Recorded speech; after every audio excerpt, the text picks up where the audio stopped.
হযরতে মূসা আলাইহিস সালাম ফিরআউনের কাছে গেলেন আর দাওয়াত দিলেন, ফিরআউন পড়ে নাও লা ইলাহা ইল্লাল্লাহ। ফিরআউন বলেছে মা আলিমতু লাকুম মিন ইলাহিন গায়রি, আমি তো জানি না আমি ছাড়া আরো কোনো ইলাহ আছে, একথা আমার জানা নাই, সুতরাং আমি হচ্ছি ইলাহ আর তুমি বলছো লা ইলাহা। তার মানে হচ্ছে ওই সময় পয়গম্বরেরা, আল্লাহর নবীর সাহাবীরা তারা জানতেন যে আমরা কিসের দাওয়াত দেই, আর যারা শুনতো তারাও বুঝতো কিসের দাওয়াত শুনতেছি। তখন হযরতে মূসা আলাইহিস সালাম দিলেন, ফিরআউন বলল আমি তো জানি না যে আমি ছাড়া আরো কোন ইলাহ আছে, আইনদাতা তো আমি, তুমি নতুন কোথা থেকে আইনদাতা নিয়ে আসছো? ফিরআউন বলছে দেখো আমারে বাদ দিয়া যদি অন্য কাউকে ইলাহ বলে তুমি মানো আর সেই শিক্ষা যদি যে জাতিকে দাও, তাহলে আমি তোমাকে ধরে লাআজআলান্নাকা মিনাল মাসজুনিন, আমি তোমাকে কারারুদ্ধ করব, আমি তোমাকে জেলখানায় ঢুকিয়ে দেব। রাষ্ট্রশক্তি প্রথম বাধা দিল কারা? বলেন সবাই। সেই বাধা কি ওখানে শেষ হয়েছে না এখনো আছে? আছে কিনা জোরে বলেন। আমি তোমাকে জেলখানায় ঢুকাবো। হযরতে মূসা আলাইহিস সালাম বলেন ফিরআউনের জেলের ভয় আমি করি না, আমার কি জেলের ভয় দেখায়া লাভ নাই, আমি আল্লাহ পাকের পয়গম্বর। হযরতে মূসা আলাইহিস সালাম, ফিরআউনের দলবল আছে, লোক লস্কর আছে, তার অস্ত্রের অভাব নাই। আল্লাহ রাব্বুল আলামিন মূসা আলাইহিস সালামের কাছে একটা অস্ত্র দিয়া দিলেন, দিছিলেন কিনা? আল্লাহ পাক হযরত মূসাকে বলেছেন ওয়া মা তিলকা বিয়ামিনিকা ইয়া মূসা, মূসা রে তোমার হাতে ওটা কি? মূসা আলাইহিস সালাম বললেন এটা লাঠি। আল্লাহ পাক বললেন ফেলে দাও লাঠি, লাঠি ফালায় দিলেন। কি হয়ে গেল? হিয়া হাইয়াতুন তাসআ, লাঠি পড়ে সাপ হয়ে গেল। সাপ দেখে নবী ওলি হোক, সাহাবী হোক আর আলেম হোক, সাপ দেখলে ভয় করে না মানুষের? মূসা আলাইহিস সালাম ভয় পাইছে। আল্লাহ রাব্বুল আলামিন হযরত মূসাকে শোনায় দিলেন খুযহা ওয়া লা তাখাফ সানুঈদুহা সিরাতাহাল উলা, লা তাখাফ, ভয় পেও না। আল্লাহ বলছেন ধরো, ভয় পেও না। ধরার সঙ্গে সঙ্গে স্বাভাবিক অবস্থায় ফিরে আসবে, আবার লাঠি হয়ে যাবে। এখন আল্লাহ বলছেন ধরো। মূসা আলাইহিস সালাম কি ভয় পাওয়া উচিত হবে? মূসা আলাইহিস সালাম কি ভয় পাইছিলেন? কারণ হচ্ছে এই দুশমনের শক্তিটা খুব বড়ই দেখা যায়, মনে হয় যেন অনেক বড় কি জানি কি। আল্লাহ পাক বলছেন ইন্না কাইদাশ শায়তানে কানা দাঈফা, শয়তানের চক্রান্ত যতই তুমি মনে করো অনেক ষড়যন্ত্রের জাল বিস্তার হয়ে আছে, আল্লাহ কয় কিছুই না, দাঈফা অত্যন্ত দুর্বল। আল্লাহ পাক বললেন ধরো। মূসা আলাইহিস সালাম সাপ ধরলেন, সঙ্গে সঙ্গে লাঠি হয়ে গেল। ফিরআউন বরদাস্ত করলো না, রাষ্ট্রশক্তির পক্ষ থেকে আক্রমণ শুরু হলো। অপরাধ কি? মূসা আলাইহিস সালামের অপরাধ কি অপরাধ? মাশাআল্লাহ বুঝতে পেরেছেন। অপরাধ হচ্ছে তিনি বলেছেন লা ইলাহা, জোরে বলেন লা ইলাহা ইল্লাল্লাহ। এই কালেমাকে আজ আমরা ভিক্ষার বুলি বানাইছি। এটা হলো সার্বভৌমত্বের বুলি, এটা হচ্ছে আল্লাহ পাকের সার্বভৌমত্বের কথা। এই কালেমার জাত এর আঘাত পয়গম্বররা মেরেছেন। হযরতে মূসা আলাইহিস সালাম যখন বলেছেন লা ইলাহা ইল্লাল্লাহ, এই ধাক্কা ফিরআউন বরদাস্ত করতে পারে নাই। দরিয়ায় নীলের ভিতরে আল্লাহ পাক ডুবাইয়ে শেষ করে দিয়েছেন, দেন নাই? হযরতে মূসা আলাইহিস সালাম তার উম্মতেরা দরিয়ার পাশে বসে দ্বীনি কথাবার্তা বলতেছেন। এমন সময় ফিরআউন, তার শত্রু হচ্ছে মূসা আলাইহিস সালাম। শত্রু কেন? মূসা কি ফিরআউনের পাকা ধানে মই দিয়েছে নাকি? বলেন আপনারা। তার হালের গরু পিটায় মারছে নাকি? অপরাধ হলো তিনি আল্লাহর জমিনে আল্লাহর আইন প্রতিষ্ঠার কথা বলেছেন। এই শুধুমাত্র এই অপরাধে ফিরআউন তার দলবল নিয়ে 3 দিক থেকে আক্রমণ করেছে। মূসা আলাইহিস সালামের উম্মতেরা ভয় পেয়ে গেছেন। তারা বলছেন ইন্না লামুদরাকুন, আমরা পাকড়াও হয়ে গেছি। 3 দিকে সারাশি আক্রমণ, 3 দিকে শত্রু, একদিকে দরিয়া, পালাবার রাস্তা আছে? হযরত মূসা আলাইহিস সালাম ভয় পেয়ে গেলেন, সারেন্ডার করলেন না। হযরত মূসা আলাইহিস সালাম বললেন কাল্লা, কখনো নয়, ভয় পাওয়ার কোনো কারণ নাই। রব্বি সায়াহদিন, অবশ্যই আমার রব আমার জন্য রাস্তা করে দিবেন, ভয় পাইও না, আমার রব রাস্তা করে দিবেন। আল্লাহ রাব্বুল আলামিন হযরত মূসা আলাইহিস সালামকে অর্ডার করলেন হাতের লাঠি দিয়া দরিয়ার উপরে আঘাত করো। হযরত মূসা আলাইহিস সালাম দরিয়ার উপর আঘাত করলেন। রাস্তা ছিল দরকার একটার, এক বাড়িতে আল্লাহর হুকুমে লাঠি দিয়ে একটি আঘাত করার সঙ্গে সঙ্গে হযরত মুসার তার সঙ্গী সাথী দরিয়া পার হওয়ার জন্য দরিয়ার মধ্যে দিয়ে আল্লাহ 12টা রাস্তা পয়দা করে দিলেন। সে আল্লাহ আছে না নাই? এত আসতে পারবেন কেন? ভয় পাওয়ার কারণ আছে। রাষ্ট্র শক্তি বাধা দিয়েছে সমস্ত নবীদেরকে। কেন? নবীদের চরিত্র খারাপ? জোরে বলেন, নবীদের চরিত্র খারাপ? নবীদের চাইতে মাসুম বেগুনাহ উন্নত চরিত্রের মানুষ আল্লাহর আকাশের নিচের জমিনের উপরে আর হয় নাই। নেতা হচ্ছেন সেই ব্যক্তি যিনি বলেছেন, ও আমার স্ত্রীরা, ও আমার সাহাবীরা, রাতের আধারে আমার মধ্যে যা আচরণ দেখতে পাও, দিনের আলোতে আমার মধ্যে যা দেখতে পাও, সবগুলি খুলে খুলে মানুষের কাছে বলে দাও। তার নাম বিশ্বনবী মুহাম্মদ রাসূলুল্লাহ সাল্লাল্লাহু আলাইহি ওয়াসাল্লাম। ইসলামের মূল দাওয়াতটা হলো ফিতরাত অনুযায়ী দাওয়াত দেওয়া হয়েছে। মানুষ যেন মাথা নত করে, গোলামি করে। এজন্য আল্লাহ রাব্বুল আলামিন বলেছেন যে আমি মানুষ এবং জিনকে সৃষ্টি করেছি। তার কারণটাই হলো মা খালাকতুল জিন্না ওয়াল ইনসা ইল্লা লিয়াবুদুন। মানুষ আর জিন জাতিকে সৃষ্টি করা হয়েছে ইবাদতের জন্য, গোলামির জন্য। ইবাদত আর গোলামি এটাই করতে হবে। গোলামি করতে হবে, দাসত্ব করতে হবে। আর এই দাসত্ব, আল্লাহর আনুগত্য, এই গোলামির দাওয়াত দিয়েছেন দুনিয়ার সব নবীরা। কোন নবী বলেন নাই যে আমার গোলামি করো। কেউ বলেছেন? বলেন জোরে, কেউ বলেছেন? আল্লাহ পাক বলেন, ওয়ালাকাদ বা'আসনা ফি কুল্লি উম্মাতির রাসূলা আন ইবুদুল্লাহা ওয়াজতানিবুত তাগুত। প্রত্যেক জাতির জন্য আমি রাসূল প্রেরণ করেছি। তারা মানুষকে দাওয়াত দিয়েছেন এই কথা বলে যে এক আল্লাহর গোলামি করো, তিনি ছাড়া কোনো ইলাহ নাই, আইনদাতা নাই, বিধানদাতা নাই। তার গোলামি, তার সামনে মাথা নত করে দাও। নামাজ হচ্ছে তাওহীদের অবশ্যম্ভাবী এক বহির্প্রকাশ। তাওহীদের জন্য তাওহীদবাদী মানুষ যারা, তাদেরকে নামাজ আদায় করতেই হবে। আকীদা বিশ্বাসের দিক থেকে তাওহীদ যদি হয় পুরা দ্বীনের মূল উৎস, তাহলে আমলের দিক থেকে নামাজ হচ্ছে পুরা দ্বীনের মূল ভিত্তি। নামাজ হচ্ছে আমলের মূল ভিত্তি। এর বাস্তবায়ন ছাড়া দ্বীন পূর্ণ হয় না। নামাজ মুমিনের কেবলমাত্র একটি উত্তম আমলই নয়, বরং নামাজ হচ্ছে ইমানের মূল ভিত্তি। যার কাছে নামাজ নাই তার কাছে কিছুই নেই। রাসূল কারীম সাল্লাল্লাহু আলাইহি ওয়াসাল্লাম বলেছেন যে নামাজ যে ব্যক্তি পড়ে না, আল্লাহ পাকের সাথে তার কোনো সম্পর্ক বাকি থাকে না। সুতরাং এই নামাজটা হচ্ছে এই যে একমাত্র একাগ্র চিত্তে আদবের সাথে আল্লাহর সামনে রুজু হয়ে যাওয়া। কোরআনে কারীম বলছে, মুনিবিনা ইলাইহি ওয়াত্তাকুহু ওয়া আকিমুস সালাতা ওয়া লা তাকুনু মিনাল মুশরিকিন। তোমরা আল্লাহ থেকে রুজু হয়ে যাও এবং তাকে ভয় করে অন্যায় কাজ থেকে বিরত থাকো, আর নামাজ কায়েম করো। মুশরিকদের অন্তর্ভুক্ত হয়ে যেও না। নামাজ কায়েম করা, নামাজের আদেশ কোরআনে কারীমের মধ্যে আল্লাহ পাক বহু জায়গায় করেছেন। ইমানের পর নামাজই হচ্ছে সবচেয়ে বড় জরুরি। একজন মানুষ ইমান আনলো, যেমন কালকে একজন ইমান এনেছে। ইমান আনার সাথে সাথে তার প্রথম কাজ কি বলুন? বলেন, প্রথম কাজ কি? ফজরের নামাজের আগে একজন ইসলাম কবুল করলেন, তার প্রথম দায়িত্ব নামাজকে আদায় করে দেওয়া, ফজরের নামাজ পড়া। জোহরের আগেই কেউ ইমান আনলো, তার প্রথম দায়িত্ব জোহরের নামাজ আদায় করা। আসরের নামাজের আগে ইমান এনেছে, তার প্রথম দায়িত্ব হলো আসরের নামাজ আদায় করা। তার মানে হলো ইমান আনার পর একজন ইমানদারের প্রথম দায়িত্ব হচ্ছে নামাজ। গুরুত্বপূর্ণ বিষয়, খুব ভালো করে শুনতে হবে, ইয়াদ রাখতে হবে প্রত্যেকটি মুসলমানের। এই নামাজ কি জিনিস, কেমনে আদায় করতে হবে, আদায় না করলে কি হবে, গুরুত্বপূর্ণ এই কথাগুলি প্রত্যেকের স্মরণ রাখতে হবে। কিয়ামতের দিন মানুষ যে জাহান্নামে যাবে, জাহান্নামের জন্য, জাহান্নামে যে সব কারণে যাবে, তার মধ্যে বড় কারণ কালকে বলেছিলাম, দেখি মনে আছে নাকি? বড় কারণ কয়টা? কয়টা? আলহামদুলিল্লাহ মনে আছে।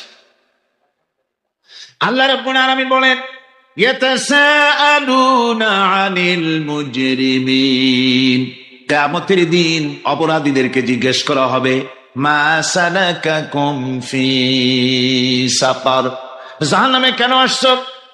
জবাবে তারা বলবে ক্বালু লাম নাকু মিনাল মুসাল্লিনা ওয়া লাম নাকু নুতঈমুল মিসকিন, নামাজ পড়ি নাই আর এতিম মিসকিনদের খেতে দেই নাই, এই কারণেই জাহান্নামে এসেছি। কল নাউযুবিল্লাহ। নামাজ যারা পড়বে না জাহান্নামে যেতে হবে। কোথায় যেতে হবে? আকীদাগত দিক থেকে ঈমান হলো তাওহীদের স্বীকৃতি, আর আমলের দিক থেকে নামাজ হচ্ছে তাওহীদের বহিঃপ্রকাশ। আপনি মুসলমান তা প্রমাণ হবে নামাজ দিয়ে। নামাজহীন ঈমানের দাবি মূল্যহীন। যার নামাজ নাই তার ঈমানের দাবি করার কোনো মূল্যই নেই। অনেক এরকম কথা বলে, হুজুর আমি মানুষটা নিতান্ত খারাপ না, যাই মনে করে, গ্রামে রাস্তা বানাইছি, ব্রিজ করে দিয়েছি, কালভার্ট করেছি, এতিম মিসকিনরে তাও মাঝে মধ্যে খাবার দেই, বিধবারে কাপড় চোপড় দেই, মানুষটা আমি নিতান্ত খারাপ না, তবে এই মাঝে মধ্যে একটু নামাজ পড়ি না, তাতে কি আমার ঈমান নষ্ট হয়েছে? আমি বলি ভাই ঈমানই তো নাই, নষ্ট হবে কি? ঈমান থাকলে না নষ্ট হবে? ঈমান নাই। সুতরাং একজন মুসলমান যদি নামাজ না পড়ে নিজেকে মুসলমান বলে দাবি করার কোন হক তার না, দাবি করার অধিকার না। নামাজ হচ্ছে জিন্দেগি, নামাজটাই মূলত জিন্দেগি। নামাজটা কি? জিন্দেগি। আল্লাহ রাব্বুল আলামিন শেখাচ্ছেন قل إن صلاتي ونسكي ومحياي ومماتي لله رب العالمين। মোহাব্বতের সাথে সবাই পড়েন قل إن صلاتي ونسكي ومحياي ومماتي لله رب العالمين। বলো আমার নামাজ, বলো আমার নামাজ, আমার কোরবানি, আমার হায়াত, আমার মত সবকিছুই আল্লাহ রব্বুল আলামিনের জন্য নিবেদিত। আমার বেঁচে থাকা, আমার মরে যাওয়া সব আল্লাহর জন্য। সে আল্লাহ রব্বুল আলামিন, তার জন্য সবকিছু নিবেদিত করতে হবে। আল্লাহ পাকের গোলাম আমাদের বানিয়েছেন, আল্লাহ আমাদের গোলামি করা লাগবে। আর গোলামির নমুনা যাকাত দিয়া, হজ দিয়া, দান দিয়া, সদকা দিয়া, কোন জিনিস দিয়ে নামাজের মতো গোলামির উৎকৃষ্ট প্রমাণ বা নমুনা আর কিছুতে নাই। আমি যে গোলাম তার উৎকৃষ্ট প্রমাণ হচ্ছে নামাজ। নামাজেই একটা মানুষ গোলামির অনুভূতিতে তাকে নিয়ে যায়। বাদশাহ হোক, মন্ত্রী হোক, পীর হোক, মৌলানা হোক, মুহাদ্দিস হোক, বড় লোক হোক, গরিব হোক, পুরুষ হোক, নারী হোক, যেই হোক, নামাজে দাঁড়াইলো একেবারে কান্ডারে ধরিয়া, কানের কাছে হাত দিয়া, হাত দুটো বাঁধিয়া, মাথা নিচের দিকে দিয়ে দাঁড়ায় গেল। কিসের মতো? আসামির মতো, গোলামের মতো। সুবহানাল্লাহ। এদিক ওদিক তাকাইতে পারবা না, চোখটা থাকবে সেজদা যেখানে দিবা সেখানে। তাকানো নিষেধ, সেজদার দিকে তাকাও। এরপরে যখন রুকুতে গেলেন, গোলামির নমুনা হয়ে গেল। গোলামের এরকম মাথা নিচু করে থাকতে হয় প্রভুর সামনে। গেলেন রাজা, বাদশাহ, বড় লোক, সব অহংকার চূর্ণ হয়ে গেল। নাক আর কপাল দিয়া আমার মাবুদের দরবারে মাথাটা লাগাই দিলাম জমিনের উপরে। সুবহানাল্লাহ। আমি আমার ভাষায় বলি, আমি আমার ভাষায় কথাটা এভাবে বলি, এই জমিনটা যদি কাগজ হয় আর আমার নাকটার কপালটা যদি কলম হয়, তাহলে আমি যে গোলাম দৈনিক 5 বার আমার নাক আর কপাল দিয়া জমিন নামক কাগজের উপরে, দাস খতের উপরে দৈনিক 5 বার নাক আর কপাল দিয়া সই করে দেই, আল্লাহ আমি তোমার গোলাম, আর কারো গোলাম নই, আমি একমাত্র তোমার গোলাম। ঘুমের থেকে উঠে সেজদা দিয়া বলি, দুপুরের সময় কাজ ফেলাইয়া আর একবার বলি, বিকেল আসার আগে আসরে আর একবার বলি, দিন যখন শেষ হয় আর একবার বলি, রাতে যখন শুতে যাই আর একবার সেজদা দিয়া ঘোষণা করি, মাবুদ আমি তোমার গোলাম। সুবহানাল্লাহ। নামাজ হচ্ছে ইসলামের গণ্ডির মধ্যে প্রবেশের প্রমাণ। কোরআনে কারীম বলছে ফাইন তাবু ওয়া আকামুস সালাতা ওয়া আতাউজ যাকাতা ফাইখওয়ানুকুম ফিদ্দীন, সূরা তওবা এসেছে। তারা যদি তওবা করে আর নামাজ কায়েম করে, যাকাত যদি আদায় করে, তাহলে এখন তোমাদের সে দ্বীনি ভাই, এখন ভাই হয়ে গেল। একটু আগে ছিল কাফের মুশরিক, এখন তোমার দ্বীনি ভাই। দ্বীনের গণ্ডির মধ্যে প্রবেশ করা, কলেমা পড়ার সাথে সাথেই নামাজ। নামাজ হচ্ছে দ্বীনের প্রধান গেট, দ্বীনের প্রধান তোরণ। দ্বীনের মধ্যে প্রবেশ করার জন্য এই গেট দিয়ে প্রবেশ করতে হবে। সুতরাং এই নামাজের এতই গুরুত্ব দেওয়া হয়েছে। ইসলাম যদি ক্ষমতায় আসে, আল্লাহ যেন এনে দেন, জোরে কোন আমিন। ইসলাম যদি ক্ষমতায় এসে যায়, রব্বুল আলামিন তাফসীরের মাহফিল, কোরআন সামনে নিয়ে আশা করে তোমার দরবারে দোয়া করি, এই বিশাল জনসমুদ্রের দোয়া কবুল করো মাবুদ গো, এই বাংলাদেশকে ইসলামের দেশ বানাইয়া দাও। দেশটা যদি ইসলামের হয়ে যায়, আইন যদি আল্লাহর হয়, শাসন যদি সৎ লোকেরা করে, রব্বুল আলামিন কোরআন শরীফে বলেন, তাহলে তারা 4টা কাজ করবে। আল্লাযীনা ইম্মাক্কান্নাহুম ফিল আরদ আকামুস সালাতা ওয়া আতাউজ যাকাত ওয়া আমারু বিল মা'রুফি ওয়া নাহাউ আনিল মুনকার। মুমিনেরা ক্ষমতায় এসে প্রথম যে কাজটা করবে, প্রথমে ক্ষমতা এসেই নামাজ বাধ্যতামূলক করবে। প্রথম কি? ওয়াজ নসিহতে অনুরোধ করা হবে না, বাবাজিরা আল্লাহর রাস্তায় নামাজটা পড়ে না। রেডিও এবং টেলিভিশনের মাধ্যমে রাষ্ট্রপ্রধান অর্ডার করে দিবেন, আজ থেকে বাংলাদেশের 12 কোটি তাওহীদি জনতা, নারী পুরুষ যারা আকেল বালিগ, সকলের জন্য নামাজ বাধ্যতামূলক, নামাজ পড়তেই হবে। এটা অর্ডার। বেলা যখন 1টা বেজে যাবে, বেলা যখন 1টা বাজবে, সমস্ত মসজিদে আজান শুরু হয়ে যাবে। আজানের সাথে সাথে অফিস, আদালত, কল কারখানা, ক্ষেত খামার, শিক্ষাঙ্গন সব ডেডলক হয়ে যাবে। আধা ঘন্টার জন্য বন্ধ হয়ে যাবে। যারা মুসলমান অফিসে, কলেজে, ইউনিভার্সিটিতে, সর্বত্র তারা নামাজের জন্য প্রস্তুতি নেবেন। আধা ঘন্টার ভিতরে নামাজ আর খানা সেরে আবার কলেজ চলবে, বিশ্ববিদ্যালয় চলবে, কল চলবে, কারখানা চলবে, ক্যান্টনমেন্ট চলবে, সেক্রেটারিয়েট চলবে, সব আপন গতিতে চলতে থাকবে। আল্লাহর রহমত, বরকত আকাশ ফেরে নাজিল হয়ে যাবে।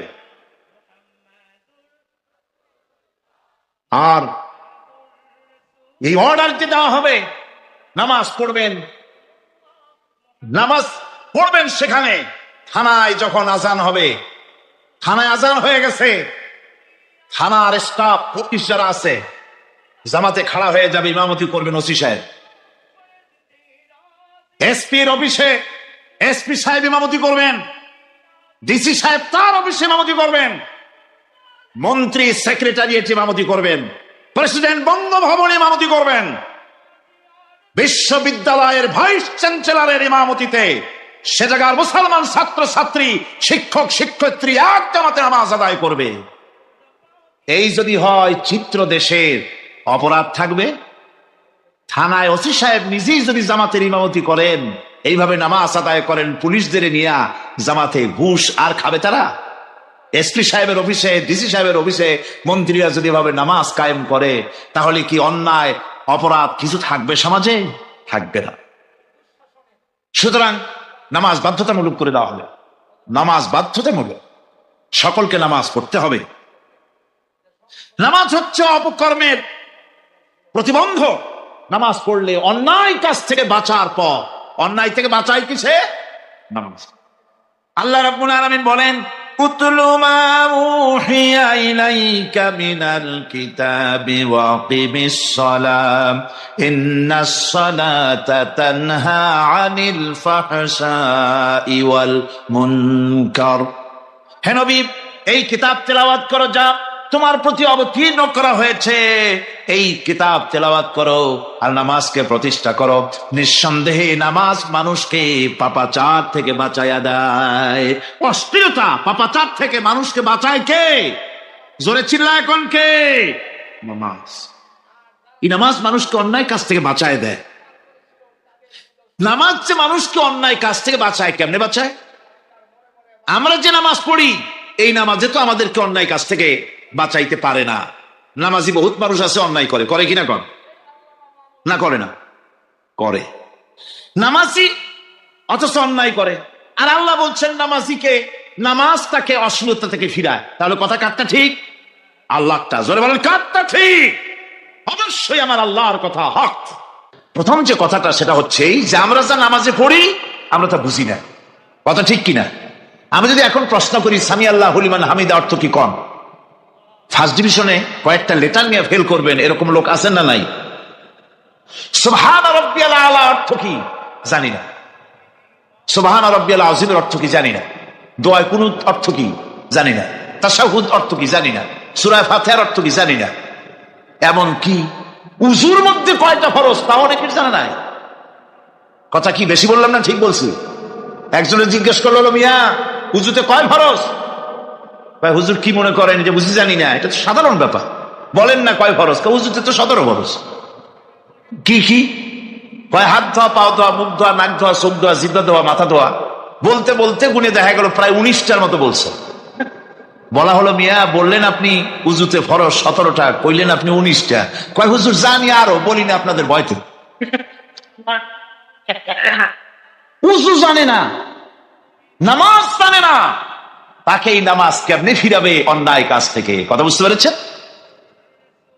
নামাজে আল্লাহু আকবার বললাম, এরপরে সানা পড়লাম, তারপরে সূরা ফাতিহা পড়লাম। সূরা ফাতিহার ভিতরে যে সমস্ত কথাগুলি বললাম সেই কথাগুলি বুঝি না, কি বলেছি তাও জানি না। এরপরে সুবহান রাব্বিয়াল আলা বলেছি, সুবহান রাব্বিয়াল আযীম বলেছি, সামি আল্লাহু লিমান হামিদা বলেছি, অর্থ কি জানি না। আল্লাহ তা শুনতে পান, যে ব্যক্তি আল্লাহর প্রশংসা করেন তিনি তা শুনতে পান। নামাজের মধ্যে আইডিয়া দেওয়া হচ্ছে, তুমি যে আল্লাহর জন্য নামাজ পড়তেছো, প্রশংসা করতেছো, এটা এমন নয় যে আল্লাহ পাক দেখছেন না বা শুনতেছেন না। তুমি যা বলতেছো, প্রশংসা করতেছো, আল্লাহ পাক তা শুনতে পাচ্ছেন। সামি আল্লাহু লিমান হামিদা, সুবহান রাব্বিয়াল আলা। আমি মহান সর্বশ্রেষ্ঠ আল্লাহ রাব্বুল আলামিনের পবিত্রতা ঘোষণা করছি, আমি তার প্রশংসা করছি। সূরা ফাতিহার কি আমরা বলি আপনারা ব্যাখ্যা দেখে বুঝে নিয়েন, সেগুলি আমি এখানে বলে বাকি কথা সব শেষ করতে পারবো না। নামাজে কি পড়েন সেটা যদি জানতেন, অবশ্যই আল্লাহ রাব্বুল আলামিনের কথা কার্যকরী হয়ে যেত। ইন্নাস সালাতা তানহা আনিল ফাহশাই ওয়াল মুনকার। নামাজ মানুষকে পাপের কাজ, অশ্লীলতা থেকে ফিরাতে পারে। আল্লাহ ইন্না বসাইছেন, নিশ্চয়ই, বেশক, অবশ্যই নামাজ পাপ থেকে ফিরাবে। কিন্তু কেমনে ফিরাবে? নামাজ তো বুঝি না, নামাজ তো বুঝি না। খালি সেজদা দেয় জনমের মতো। আর সেজদা কি? নামাজে যদি দেখে ইমাম দেরি করতেছে, আত্তাহিয়াত পড়তে দেরি হয়ে যাচ্ছে, পিছন থেকে সিগন্যাল মারে, ঠিক কিনা?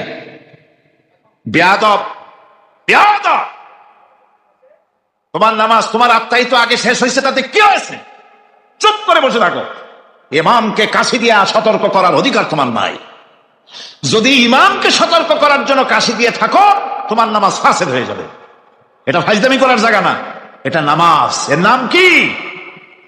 ধীরে সুস্থে নামাজ পড়তে হবে। অনেকে মসজিদটারে মনে করে জেলখানা, ঢুকতে যত দেরি, বেরোতে পারলে যেন বাসে যান ছটফট করে। সিনেমার মধ্যে গিয়ে ঘন্টার পর ঘন্টা বসে থাকে, খারাপ লাগে না? মসজিদে কেরাত যদি একটু লম্বা পড়ে, পিছনে বসে খালি কি যে করে, মনে মনে বলতে থাকে যে ইমাম এমন কাঁচা ছাড়া ছাড়ি না। আর গান যখন শোনে, শুনতেই থাকে, কত মজা, ঘুম আসে না। নওয়াজুবিল্লাহ। সুতরাং নামাজে কি পড়েন সেটা আপনাকে বুঝতে হবে। সঠিকভাবে নামাজ পড়ার পরও যদি কোনো মানুষের সঠিকভাবে, ভালো করে শোনেন, সঠিকভাবে নামাজ পড়ার পরেও যদি কোনো মানুষ পাপের থেকে না ফেরে, তাহলে বুঝতে হবে একথা, পানি আর সাবান দিয়া কাপড় ধুলে কাপড়ের ময়লা যাবে, কিন্তু পানি আর সাবান দিয়া কয়লা জনমের মতো ধুইলেও কয়লার ময়লা যাবে না। কথা বুঝে আসছে? এর থেকে আর উত্তম দৃষ্টান্ত আমার কাছে নাই। নামাজ পড়ার পরেও যদি চরিত্র ভালো না হয়, বুঝতে হবে নামাজ হচ্ছে না, কাঙ্ক্ষিত মানের নামাজ আদায় হচ্ছে না। আল্লাহর নবী বলেছেন, যার নামাজ পাপ কাজ হতে ফিরাতে পারলো না, তার নামাজ নামাজি নয়। আবার শুনুন, রাসূল বলছেন, যার নামাজ তাকে পাপের কাছ থেকে ফিরাতে পারলো না, তার নামাজ নামাজ নয়, ওটি নামাজ হয় নাই, যার জন্য তার পাপ থেকে তারে ফিরাইতে পারছে না। আর কিয়ামতের দিন বেনামাজিরা সবচাইতে বেশি অপমানিত হবে। সবচাইতে বেশি অপমানিত হবে কারা? বেনামাজিরা। কিভাবে? يوم يكشف عن ساق ويدعون إلى السجود فلا يستطيعون। সেদিন কঠিন সময় আল্লাহ রাব্বুল আলামিন লোকদেরকে সিজদা করার জন্য বলবেন, কিন্তু যারা বেনামাজি ছিল দুনিয়ায়, তারা সিজদা দিতে পারবে না। বলেন নাউযুবিল্লাহ। অবস্থাটা কি হবে? খাশিআতান আবসারুহুম তারহাকুহুম যিল্লাহ। তাদের দৃষ্টি নিচু হবে, লাঞ্ছনা এবং অপমান তাদের উপরে চেপে বসবে, সিজদা দিতে পারবে না। আল্লাহ আমাদেরকে ক্ষমা করুন।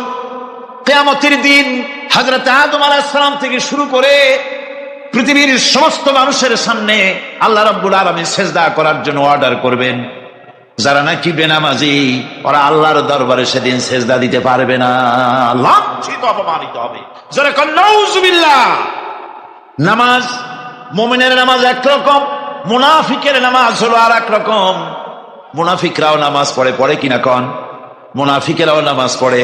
মুনাফিকেরা যখন নামাজ পড়তে যায়, আল্লাহ রাব্বুল আলামিন বলতেছেন, ওয়াইদা কামু ইলাস সালাতি কামু কুসালা।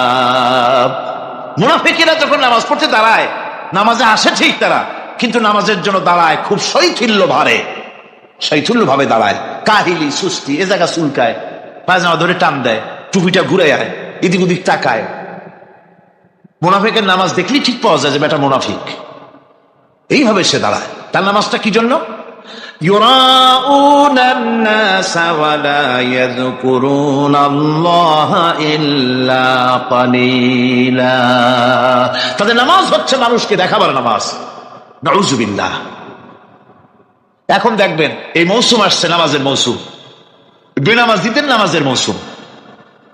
জনসভা হচ্ছে, নির্বাচন আসতেছে, নামাজে রক্ত হয়ে গেছে, তাড়াতাড়ি আজান হয়ে গেল, টুপি না থাকলে রুমাল একটা মাথায় দিল, উজু আছে কিনা আছে, আল্লাহু আকবার, যা আছে কপালে হয়ে যাক। মানুষকে দেখাবার জন্য এরা নামাজ পড়ে। এরা আল্লাহ শরণার্থে নামাজ খুব কম লোকই পড়ে। এরা হচ্ছে মুনাফিক। দুনিয়া এবং আখিরাতে কল্যাণের জন্য একমাত্র মাধ্যম হচ্ছে নামাজ। দুনিয়াও যদি কল্যাণ চাই, আখিরাতেও যদি কল্যাণ চাই, তাহলে এর জন্য কি করতে হবে? কি করতে হবে? আমার কথা নয়, আল্লাহ রাব্বুল আলামিনের কথা শুনুন। রব্বুল আলামিন বলেন, ক্বাদ আফলাহাল মুমিনুন আল্লাযীনা হুম ফি সালাতিহিম খাশিউন ওয়াল্লাযীনা হুম লিয-যাকাতি ফাঈলুন ওয়াল্লাযীনা হুম লিফুরুজিহিম হাফিজুন। নিশ্চিতভাবে সেই সব মুমিন কল্যাণ লাভ করবে, নিশ্চিতভাবে। তারা হচ্ছে ওই সব লোক যারা নিজেদের নামাজ ভীতি মিশ্রিত বিনয় ভাবে, ভীতি মিশ্রিত অবস্থায় বিনয়ের সাথে যারা নামাজ আদায় করে, যারা বেহুদা কাজ থেকে বিরত থাকে, যারা যাকাতের পন্থায় কর্মতৎপর হয়, আর যারা নিজের লজ্জাস্থানকে হেফাজত করে। এরপরে আল্লাহ পাক বলেন, ওয়াল্লাযীনা হুম লিআমানাতিহিম ওয়া আহদিহিম রাউন ওয়াল্লাযীনা আলা সালাওয়াতিহিম ইউহাফিজুন ওয়াল্লাযীনা আলা সালাতিহিম হাফিজুন। আর যারা তাদের আমানতকে পূর্ণ করে, আমানত এবং তাদের ওয়াদা চুক্তি পূর্ণ করে, এবং যারা নিজেদের নামাজ সমূহকে পূর্ণভাবে হক আদায় করে নামাজ পড়ে, নামাজের যারা হেফাজত করে, এরা কারা? এরা হচ্ছে উলাইকা হুমুল ওয়ারিসুন আল্লাযীনা ইয়ারিসুনাল ফিরদাউসা হুম ফিহা খালিদুন। এরা হচ্ছে সেই সব লোক, এরা উত্তরাধিকার হচ্ছে জান্নাতের উত্তরাধিকার, জান্নাতুল ফিরদাউসে আল্লাহ রাব্বুল আলামিন এই গুণ বিশিষ্ট লোকদের জন্য জায়গা করে দিবেন। জোরে কোন সুবহানাল্লাহ। নামাজকে পড়তে বলা হয়নি, কোরআন শরীফে বলা হয়েছে নামাজ কায়েম করো। কি বলা হয়েছে কন্ত দেখি? নামাজ কায়েম করো, নামাজ পড়ো। এই কথা কিন্তু কোরআন শরীফে কোনো জায়গায় আছে নাকি? এখন কায়েম করা কারে বলে? একটা গুরুত্বপূর্ণ আরেকটি বিষয়, নামাজ কায়েম করতে বলা হয়েছে। কায়েম কি?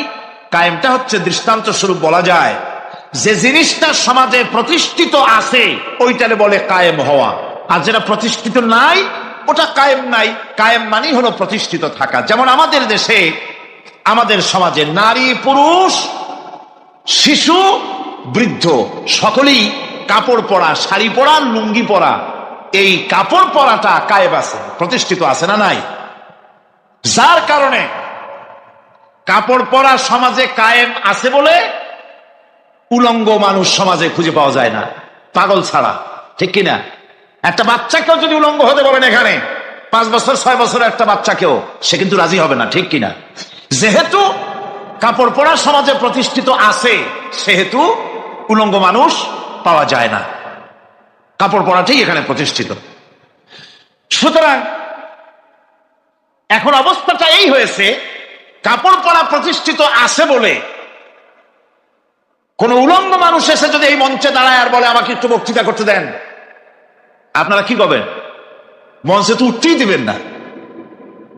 উলঙ্গ মানুষ যদি কোনো চাকরি নিতে যায় ইন্টারভিউতে, তাকে লাইনে দাঁড়াইতে দেবে? দেবে না। এমনকি উলঙ্গ হয়ে যদি বাড়িতে প্রবেশ করে তার বউ দূর দূর করে তাড়ায় দেবে। ঠিক কিনা? যেহেতু সমাজের ভিতরে কাপড় প্রতিষ্ঠিত আছে সেই জন্য এই উলঙ্গ মানুষ পাওয়া যায় না। অনুরূপ ভাবে নামাজ যদি প্রতিষ্ঠিত হতো সমাজের ভিতরে, তাহলে বেনামাজি খুঁজে পাওয়া যেত না। চাকরি করতে গেলে সেখানে নামাজ মানদণ্ড হয়ে যেত, নামাজ পড়ে কিনা তা দেখে নেওয়া হতো। বেনামাজি লোক পাওয়াই যেত না যদি প্রতিষ্ঠিত থাকতো। প্রথম প্রশ্নই হতো তুমি নামাজ পড়ো কিনা। ইলেকশনে যদি একজন উলঙ্গ মানুষ এসে দাঁড়ায়, ভাইরা এবার আমার বোতল মার্কা বাক্স, উলঙ্গ মানুষ এসে ভোটে দাঁড়াইছে, আপনারা ভোট দিবেন? দিবেন। ওই যে কাপড় প্রতিষ্ঠিত আছে বলে, লুঙ্গি প্রতিষ্ঠিত সমাজে আছে বলে উলঙ্গ মানুষকে আপনি ভোট দিবেন না। নামাজ যদি প্রতিষ্ঠিত থাকতো সমাজে, বেনামাজি মানুষ যদি এসে মঞ্চে দাঁড়ায়া যতই বলতো আমি ক্ষমতায় গেলে এই করব সেই করব, নামাজ প্রতিষ্ঠিত থাকলে পরে বেনামাজিরে কেউ ভোট দিত না।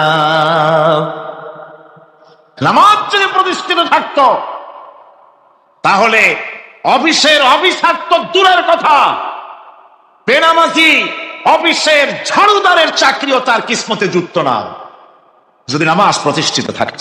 এর নাম হলো নামাজ কায়েম হওয়া। নামাজ কায়েম থাকলে এই অবস্থার সৃষ্টি হতো। এই জন্য আল্লাহ পাক বলেছেন নামাজকে কায়েম করতে হবে। নামাজ হবে সব ভালো কাজের মানদণ্ড। সমস্ত ভালো কাজের মানদণ্ড কি? নামাজ। নামাজ আমাদেরকে বড় রকমের শিক্ষা দেয়। কি শিক্ষা দেয়? নামাজ আমাদের শিখায় ঐক্য আর ভ্রাতৃত্ব। ভ্রাতৃত্বের আর ঐক্যের শিক্ষা দেয়। এক নেতার আনুগত্য করা শিখায়। আমার বন্ধুগণ, এই নামাজের জামাতি আল্লাহর নবী জীবনের শেষ নামাজ জামাতে আদায় করেছেন। জীবনের শেষ নামাজটাও জামাতে আদায় করলেন। তখন তার এমন অবস্থা, এত অসুস্থ, দাঁড়াতে পারেন না, হাঁটতে পারেন না। 2 জন সাহাবীর কাঁধের উপরে ভর করে তারপরে বহু কষ্ট করে মসজিদে গিয়ে নামাজ আদায় করেছেন। খুতবা দিয়েছেন। বললেন, খুতবা দিতে গিয়ে বললেন, আজ থেকে মসজিদে নববীর চতুর্দিকের সকলের দরজা বন্ধ হয়ে যাবে, শুধু আবু বকরের